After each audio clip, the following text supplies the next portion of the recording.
chatting.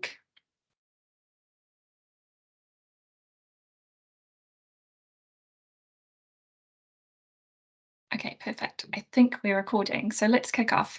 Hello, everyone. Thank you so much for being with us today, joining us for this Death in Service webinar. People are going to keep popping in, but we'll kick off to make sure that we can give as much time as we can to this really important discussion today. So my name is Faith Holloway. I lead the Compassionate Employees Programme at Hospice UK. If you're not familiar with us, Hospice UK is the national charity for end-of-life care, and Compassionate Employers is our workplace wellbeing program. We currently support just over 43,000 employees through grief, dying, caring in the workplace. And one of our members, which is very exciting for us, is Aviva. And I'm very lucky to have an employee from Aviva with me today, which is Andy Whalley. Andy is let me make sure I get this right, Andy, UK People Advice Consultant at Aviva, and also sits within their Leader Advice team. And the reason I wanted to have this conversation with Andy today and hear her thoughts and chat through this guide that she's created is I was personally just blown away by the guide when I first saw it. It's so helpful, really comprehensive, really kind of useful, I think, for your team and the work that you do. And I know we're going to chat a bit about that in terms of the uptake and the impact that you've seen. So should we kick off, get straight into it? I'm conscious that we have quite a bit to get through. For those of you who are interested in the template guide, Aviva has very kindly shared this with us, and we have amended this. We do have someone unmuted. I can just remind everyone to stay on mute. Thank you. Yeah, so we do have that template guide for you. We'll share it in this session, and we'll also share it afterwards. And Andy and I will chat through some of the different elements of it as we go. But let's kick off with our questions. You can also ask questions as we go. Feel free to put them in the chat. We have a couple of members of the Compassionate Employers team here who can answer your questions as we go. So firstly, let's kick off with the Death in Service guide, Andy. So what guidance do you currently have in place for your Death in Service team? And why did you feel like it was important to have a Death in Service guide? As we've seen from the poll, not a lot of people do. So where did this come about, and can you kind of take us through what's included in that? Yeah, sure. Thank you. Thanks for inviting me as well. So as Faith mentioned, I am a member of the Leader Advice team at Aviva. So ultimately our role is coaching leaders through their trickier people issues. So that's like navigating our policies, working within our values and our strategy. But as part of that, also, we pick up the death in service cases. So typically in our organisation, we've got around about 20 internal stakeholders plus the family that we need to navigate through that process. And that can lead to around possibly 90 to 100, maybe even more touch points per case. So we handle those cases for the leaders. We've got a lot of leaders in the organisation, and seldom, if ever, are they ever going to have a death in service case. So we don't expect them to know what they are doing. That's a really uncomfortable territory for them. But as our group, with that central point, then if they all come into us, we get the experience, we know what we're doing, we're able to support the leaders. And also, it just allows the leaders to grieve for their team member and support their team. And we all know that, people say, don't they, that we spend more time with our colleagues than we do with our families. So it's logical to understand that this is going to be a difficult loss for them and their team members. But that doesn't mean it's not daunting for us as well, because of course it is. If there's ever a process that you want to get right, it's this one. When I joined the team a number of years ago, I did dread, more than anything else I could deal with in any of my responsibilities, I dreaded having a death in service because of that fear of, how do I make sure I get it right? I don't want to do it wrong for the business. Certainly don't want to do it wrong for the family. And I don't want to suggest that we didn't have a death in service guide at that time. We did actually, but it was a Word document. It was hugely lengthy. It was black and white. You'd have a bit of process at the top, then there'd be an appendices, and you scroll all the way down to the bottom. And then by the time I'd scrolled all the way back up to the top, I'd forgotten what I'd read. And particularly because you scan read in moments of pressure, don't you? and a death in service feels like it's a pressure situation. So that really wasn't working for me. And I know that other, my teammates were finding it quite a stressful procedure as well. So I had a few under my belt by this point and decided the right thing to do was create a guide that certainly works for me. And if it works for me, it'll work for others. And so therefore that's what I created. So it's an all-in guide. It takes you from day one right to the end of the process. So the very beginning of it has got some top tips. So maybe suggestions for using your own HR case recording software a little bit differently, because whilst certainly for the cases I would deal with, I would be dealing with one leader, so it would be documenting one conversation back and forth. But actually, I've got 20 stakeholders this time in this one case, and I've got 90 to 100 touch points. How do I keep track of that? So, I've got some top tips in there, that people can choose whether they're the right thing for them or not. And then it goes on to how to speak with the leader. So on that day one conversation, what does that leader need from you? Because, there's this loss of this important team member to them. And not only are they struggling with the news themselves, but they are trying to support the rest of their team who are struggling with the loss of their colleague. So how do you support that leader? What sort of questions might they have? And so some of that information, that the typical information that a leader has, is documented on that, so that it's there at your fingertips. So it could be even, should we send flowers? If we do send flowers, is there a budget for it? Do I have to pay for it myself? Is there a limit to the cost that we would pay? Do I claim it from expenses? It's making sure that you have that information at your fingertips so that you can be that person of knowledge and just give that to them when they need it. So the rest of the guide, the rest of the first half of the guide, without going too much into it, because you will see a version of it yourselves anyway, but the rest of the first half is a walkthrough for day one. So each page is specific to a particular stakeholder. So on that page, there's an embedded email template. So even that work's done for you. You click on the template, it opens up, the addressee is already in there, so you don't need to worry about who you're sending it to. The information that they need is already there, and you just need to fill in the blank. So for example, if it's an email to payroll, they're going to know when the person passed away, because most likely, or certainly in our organization, that will be their last day of employment. And so they need to know when to stop paying them. Whereas if it's an email, to your IT stakeholder, you could be asking them for information. For example, what IT equipment does this person have? Because at some point on this journey, you're probably going to be asking for that back. So on each of these stakeholder pages, you've got this embedded template email that you can fill in the blanks and send it off. But there's also an information page side to it as well. So that has got the information that's really helpful for you to know on day one. So what information is likely to come back? What are you going to get back out as a response to that stakeholder email?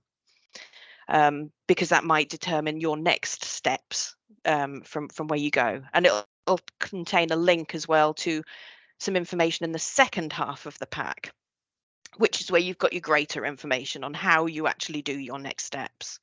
And important to mind, every time there's a link to another page, there's a link to get you back again. So there's none of that scrolling, which is so stressful.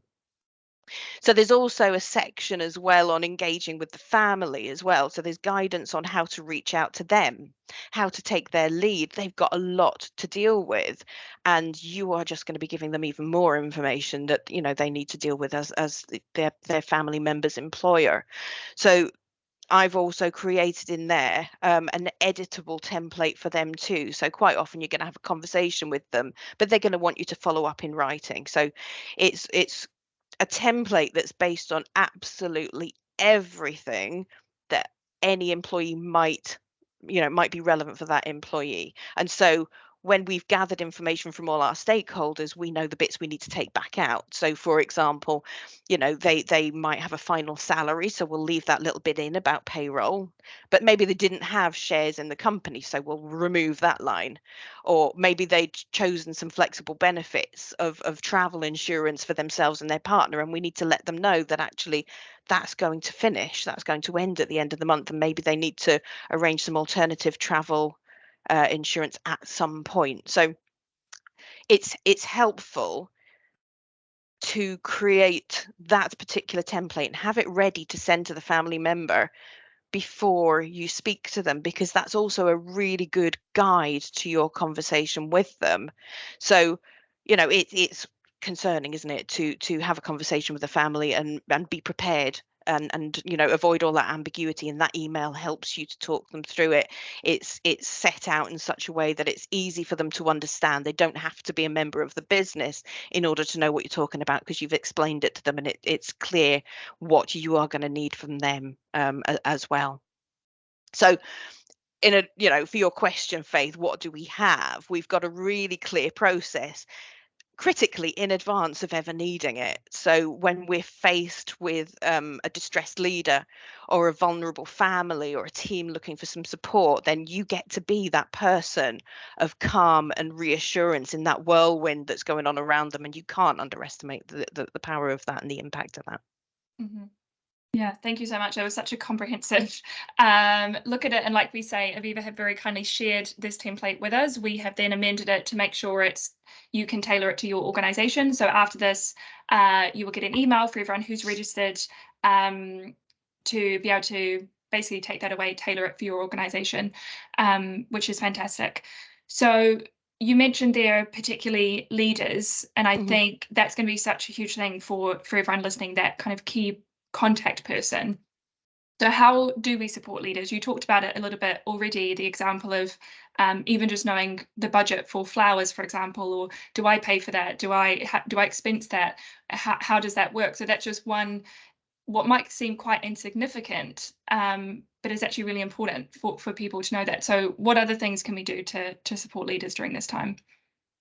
Yeah, well, ultimately, I think take the load off them, because they've got a lot on. They are navigating the support for their team and trying to process it themselves. So the more you can take off them so that they can focus on their team and they can focus on themselves, then I would encourage you to do it. I would suggest as well making sure that you check in with the leader regularly as well, because you get caught up in the admin and perhaps might forget that you've got this leader that's trying to do everything for their team as well, and somebody needs to be looking out for them. They're looking out for the team. Look out for them. If you've got an employee assistance program, then presumably, chances are the leader's going to be telling the team about it. Remind them, obviously, but remind them that that's for them as well.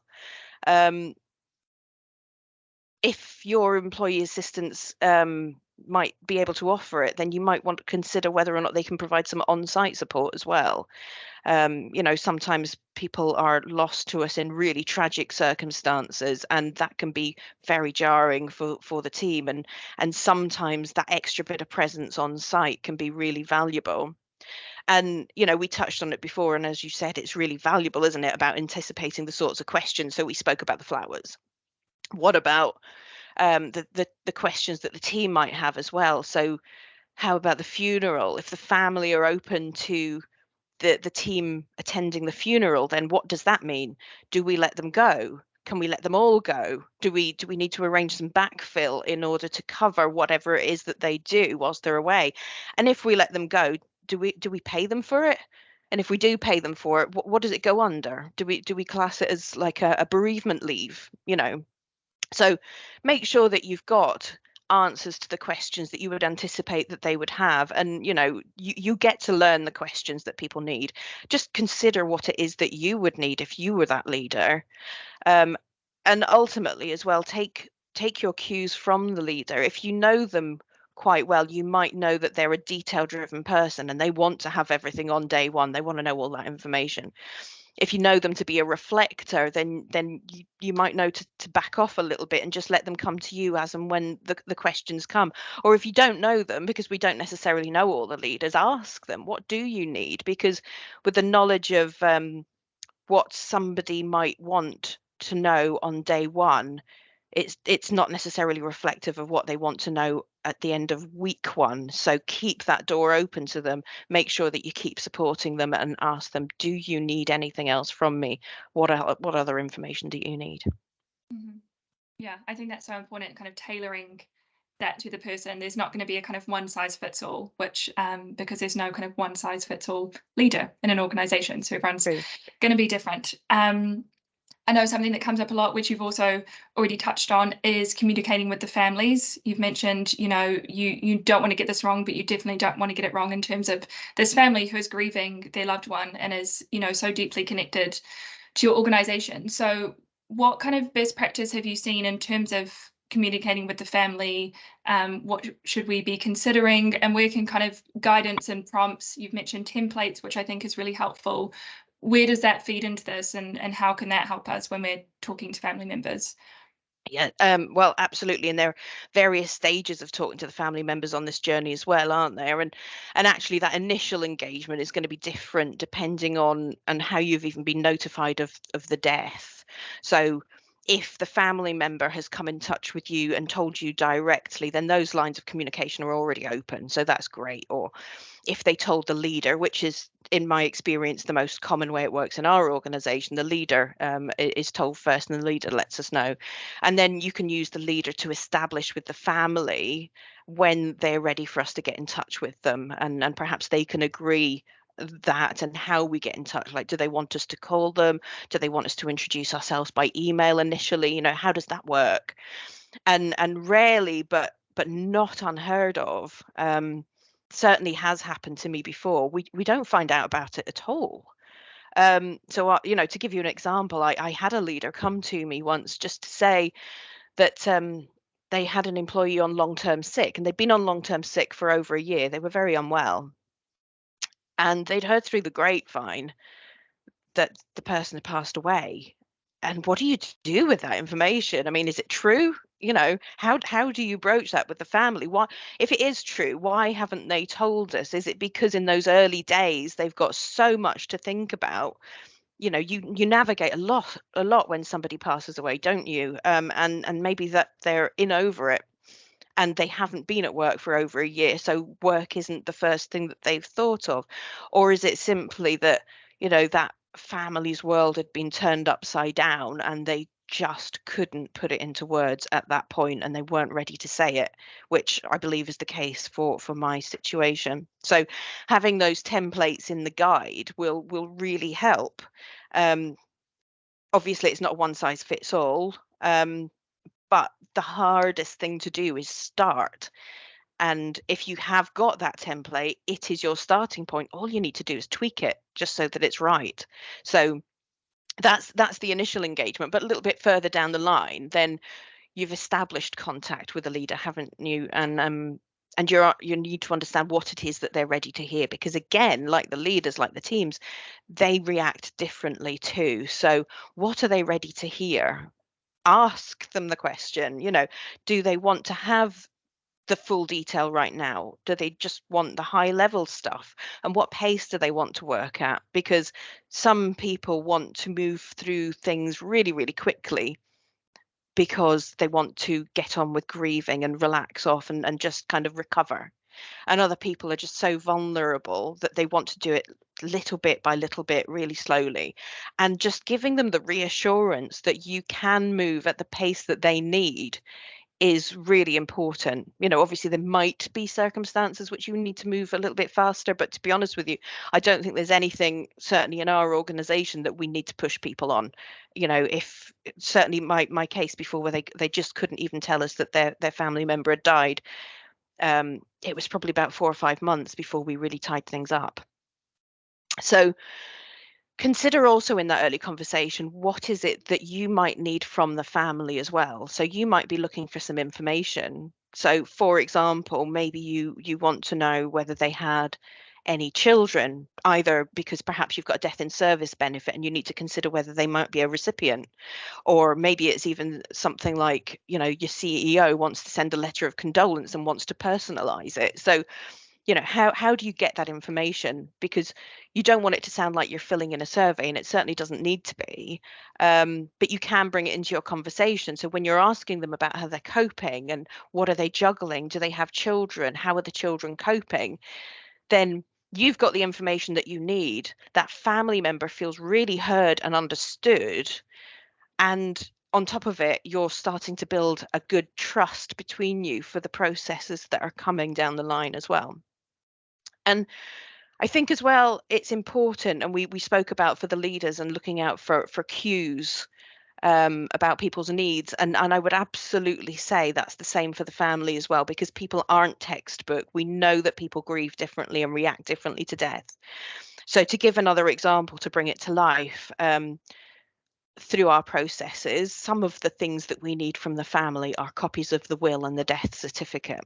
And I'm really pleased to say that we can accept those digitally for those processes. So we don't need them to send in actual copies. And that's usually a really good news story in a bad news situation for people, because it's something that they don't have to part with. They're already sending it away to other people. And, you know, we'd just be somebody else that they'd need to try and make, you know, chase to get the documentation back from. But I had one case and I was speaking to our employee's husband, and he wanted to hand me these documents personally. And I just figured, well, you know, maybe he needs to have a connection, because that's fair enough, right? He wanted to meet the person that was dealing with the most important thing to him in that moment, which is the memory of his wife. And how would I make that happen? You know, we were, you know, not too far away from each other. We were within an hour of distance, but you know, is it really advisable to meet somebody, stranger danger and all that? And also Aviva's a financial institution, so nobody gets into our offices unless they have a reason to be there. And I'm sure many of your workplaces will be exactly the same. But I decided that that felt like the most appropriate thing to do for this particular family member. And I approached security and I asked them to make it happen, and they did. They were absolutely amazing. They understood. And on the day, they even arranged off their own back to lower the Aviva flag outside the building to half mast to remember her, which didn't go unnoticed, I have to say. But the thing is, when I invited him in to this place where she'd worked all of her adult life, she'd worked 30 years for us, he said to me, I've heard stories about this building. I've heard stories that have taken place here, but I couldn't picture it. You know, and now I'm standing here. I get quite emotional when I think about this story, to be honest with you. I'm standing here in the building where she spent 30 years of her life, and I can feel her with me. And that was what he needed. So I took him round to the canteen, and we just had a coffee and we chatted, because, you know, all I needed was the documentation. That was over in 30 seconds. But I gave him the time because that was important to him. And he told me about the plans that they'd had. And he told me about the sort of person she was. She came to life for me because I'd never met her. She came to life for me, and she became my loss as well. And I just listened. My phone was off. He had my full attention. He knew he had my full attention. He was my priority. So by showing him how important I considered him to be, he knew that his wife was more than an employee to us. So because I showed enough to show my care to him, he knew that we cared about her. And critically, I think, that she wasn't wrong when she said that she loved working for us. Because imagine if I'd have given a completely different experience, then he would have had a different experience to his wife. And then suddenly he doesn't want to hear that his wife was wrong. So if you pay attention to what they need, you know, that's an extreme example, but it's powerful. You know, if you rush them through a procedure beyond their pace, then they'll view you, you know, the situation as a procedurally driven function, if you know what I mean. And that's how they will view your opinion of the loss of their family member. It's just a procedure, and it's got to be more than that. They get enough of that from other organizations. They don't need it from the family member's employer. So paying attention to their needs helps them know that you paid attention to their family member, their partner, your employee. And that is so comforting to grieving family members. I love that example. I'm so glad that you shared that. I got emotional with you. I think it's such a touching story. Like you say, maybe not commonplace, but I think just shows the real impact when we lead with compassion, when we give people time, when we really respect the situation. You know, it's not just a I'm passing you this document, you're taking it, have a nice day. It's really kind of recognizing what that moment means and yeah, putting ourselves in that person's shoes of maybe we can't understand why they want to come into the office. But as soon as you had that interaction, it was very clear what he was getting out of that interaction and just what that meant to him. And how important that is to the grieving process as well, in terms of being able to visualize things. You know, there are so many parts of our loved ones that we don't know, which is strange when you've been with someone for a very long time or you're married to them. You know, we don't know what they're like at work. We don't see them with their colleagues. We don't see where they sit. So yeah, that was a really beautiful example. Thank you for sharing that. Um, I mean, that situation was handled beautifully, and I think is a great example. But we do know that some people will feel very nervous about talking to family members, and maybe won't be as experienced or won't feel as confident, um, knowing what to do in those moments. So, what advice do you have for people who might be less experienced or might be nervous about talking to family members? Is there any best practice or things that they can do to feel ready to have that conversation, or at least kind of yeah, feel a little bit more capable to maybe handle that? Yeah, yeah, absolutely. And first off, just to reiterate that that's a really normal feeling to have, isn't it? You know, it's not an everyday conversation, and it is one that you put a lot of pressure on yourself to get right. And so, you know, feeling vulnerable in that moment, it's okay. It's not a problem. What I would say to help with it though is preparation is key, isn't it? You know, it enables you to feel confident when you're chatting through everything. So going back to what we were saying before about the templates, make sure that you know what it is that you are going to be talking to them about, and that you are informed about it so that you can counter their questions when you have it. I would say that if actually the nervousness is more coming from the conversation itself, then just ask yourself why, because you know it's likely to be coming from a really compassionate place. So when you pick that part a bit, you might just find something that you can address, like anticipating the questions and finding the answers. But actually nervousness can come from the ambiguity of it all, and thinking, well, what if they ask me a question that I don't know the answer to, because you want to be that person that gives the answers in the moment when they need it. But actually, it's absolutely okay to not know the answer. You know, it's fine to say that's a really good question and I don't know, but I will find out for you. I can come back to you on Thursday. How do you want me to come back to you? Do you want me to give you a call? Do you want me to drop it by an email? You know, and follow through with it. And if you haven't got the information by Thursday, that's okay too. Keep them updated. You know, it's all about keeping that trust going, isn't it? But other options, if you're feeling really uncomfortable with those conversations, is chatting it through with somebody, you know, maybe your teammate, just to see if you can get a little bit of something from them, or even again revisiting that employee assistance program. You know, they certainly are one anyway. Will allow you to give them a call and say, actually, I'm facing into a really difficult conversation. Can you give me some hints and tips on how I can do that? So there are different ways of using your EAP. Or if it really is a big struggle for you, does it have to be you that makes the call? You know, take yourself off the hook. You know, don't make self, you know, don't make yourself unwell about something that's really difficult for you. Is there somebody else that perhaps could take on that responsibility? And obviously, you know, and I'm not just saying this because you're on the call, Faith. Hospice UK have done some brilliant training for us to talk to people who have been bereaved. So my teammates and I all participated in some learning, and it was really, really good. And despite being, you know, quite experienced in death and services, because we've had quite a lot over the years, we still all came away with a lot more confidence and a lot more knowledge about how to have those conversations. So I would definitely recommend exploring that. Mhm. Thank you. Thanks for the shout out. And I can actually see I'm not going to embarrass her by kind of asking her to say hi, but I can see that we have our facilitator on the call as well, who actually did that session for you, who is absolutely wonderful. It was And we did great. get great feedback from that session. So yeah, thank you for mentioning it. Okay, so we've chatted about leaders, we've chatted about families.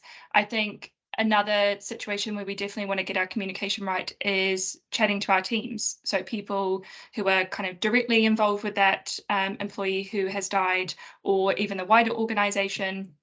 So I know you have this in the guide, which everyone will see, but can you chat us through best practice for communicating with both direct employees, so people who might have worked quite closely with that person, but also you will need to share it with everyone at the same time as well. So how have you kind of seen that play out? Would you have any guidance for communication with teams?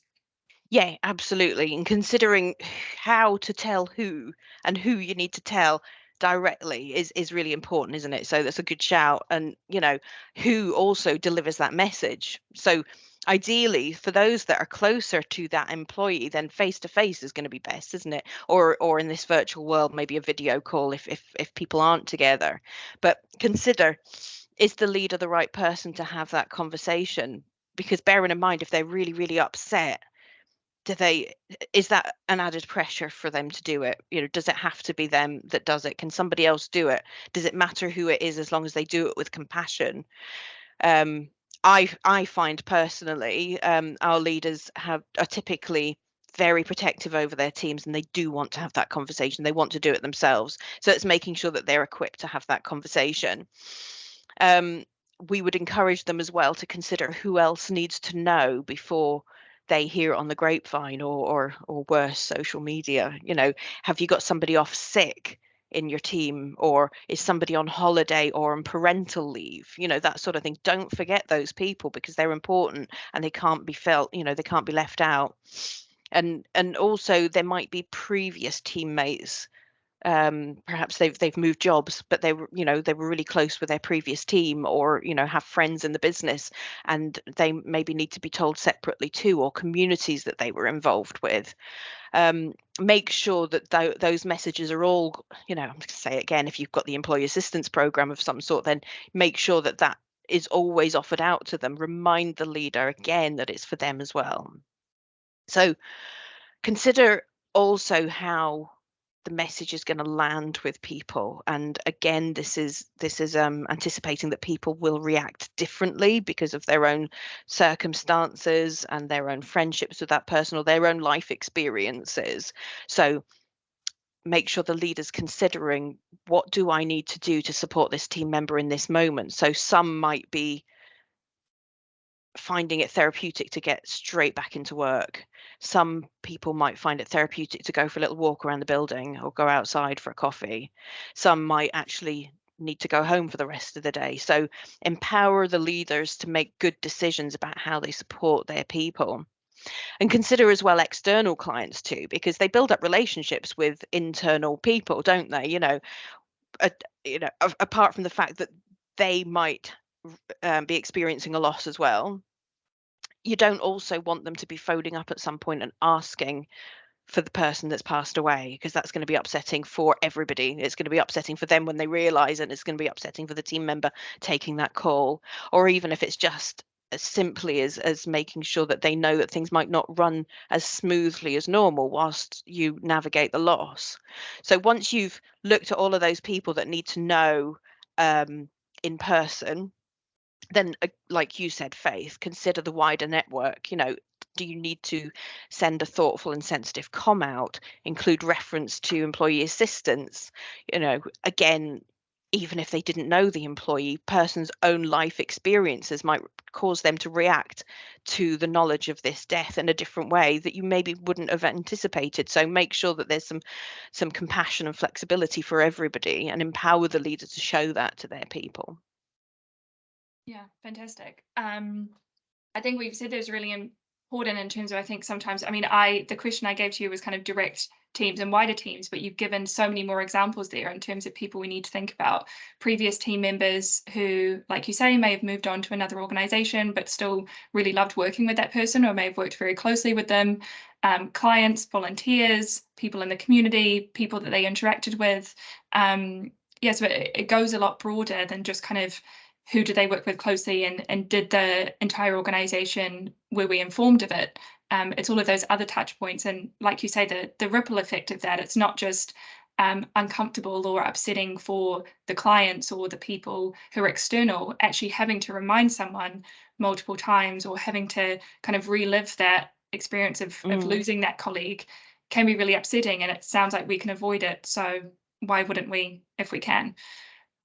So thank you so much. I'm conscious of time. We're coming to the end. We did do a kind of shorter session for this because we're conscious it's lunchtime and everyone wants to eat. Who would we be at Compassionate Employers if we weren't giving people time to eat and have time between their next thing? But I did just want to round off, Andy, if we can, with a question around just general advice you have for people. Hopefully, everyone on this call, or especially those of you who told us in the beginning that you don't have a death and service guide, will now go away and create their own or amend their own using this great template that you've given us. So, what advice do you have for people listening who are creating a death and service guide? What should they be thinking about as they go through it? Do you have any kind of top tips for us in terms of how they should proceed or go forward now that we've had this great conversation and all this advice? I do actually. So the first one, critically, is don't put it off. Do this in advance of ever needing it. I mean, it doesn't matter if it's not quite right to begin with, because it's got to be an evolving document anyway. People leave, and you need to update with new information, for example, that goes in the document. So just start. I would say one of my first ports of call would be considering who my stakeholders are. Who do I need to inform on the death in service? So if you wait until the moment when you need this information, you are probably going to think of the key ones. You're going to think of payroll. You might think of the company that holds the shares, for the organization, etc. But would you think of contacting marketing, for instance? So typically in lots of organizations, the marketing database is different to the employee database, isn't it? So the employee database is taken care of, you're dealing with that. But if you don't tell marketing, then you might end up 6 months down the line with some marketing mail landing on the doorstep addressed to your employee. And how distressing is that to the family, particularly when they know that it's their employer that sent it? It's almost disregarding and reducing all of the good work that you did before. So it's contemplating, who is it that I need to tell? And then when you've got that list, reach out to those people and say, okay, what do you need to know in the event of a death in service so that you can do what you need to do? So find that information. If you've got some questions on the back of it, then ask them, because that's going to help inform your second half of the guide, isn't it? So your follow-up processes.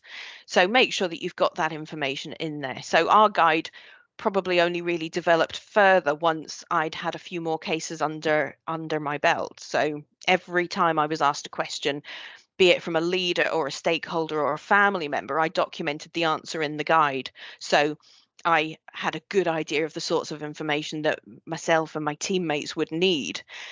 So that's another thing I would suggest. Pay attention to the queries that you get when you're dealing with a death in service so that you can record that.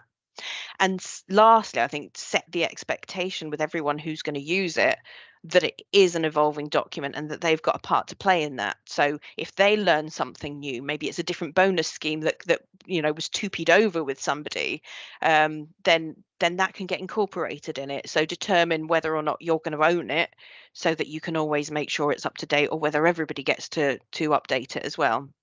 And certainly I chose to be the person that updates it myself, so that I can make sure I really understand the information that's going in, because I know if a question gets asked, it's probably going to come my way. But also I want to make sure that the guide continues to work the way I intend it to, with all those little links and things. So in a nutshell, start, consider who your stakeholders are, and definitely consider creating some stakeholder template emails, and for the family as well, because it does save a lot of time. Before we had this guide, if I was notified of a death in service, I would block out my whole day. It would take a half a day, possibly even a whole day, in order to deal with everything that I needed to deal with. But because of these templates that I'm opening, filling in, hitting send to, then that admin side of it only takes an hour or two now, and the rest of the time I either get on with my day, or I am there and available to support the team and the leader as much or as little as they need me to. Thank you, Andy. I had points and then you perfectly and very succinctly covered them. So I actually don't have anything further to add. And I feel like, what else can I add, considering how much you've covered just in a very short space of time? So thank you so much. I mean, very useful for me. I can see in the chat that there are people flooding you with comments about how useful, informative this session has been.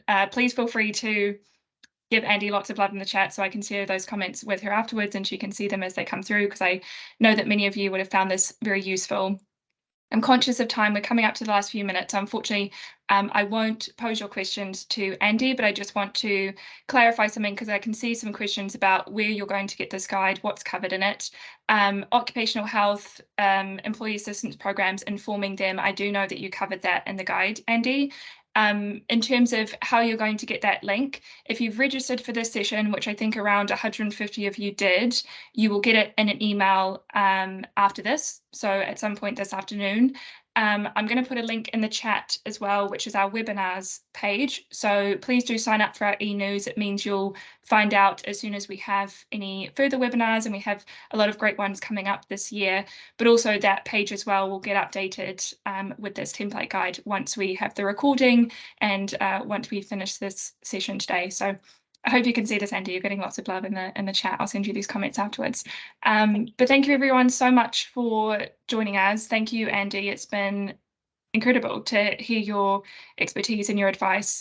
So helpful for everyone that's joined today. If you do want to get in touch, if you're interested in compassionate employers, I'll do my blatant little plug at the end, which I always do. I save it right for the last 30 seconds. Get involved with us. We would love to work with you in your organisation.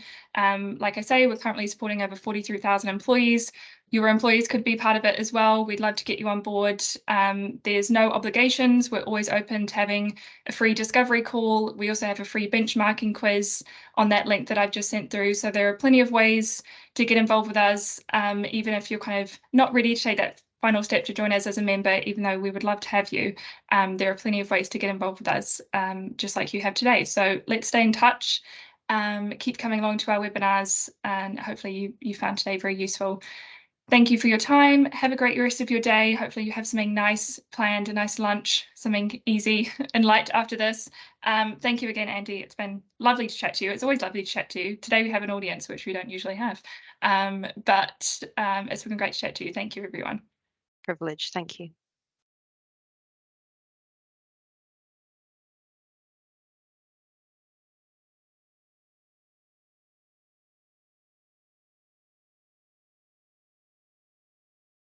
Thank you for your time. Thank you. Do we want to stop recording, Christina? I'm just conscious some people might have questions.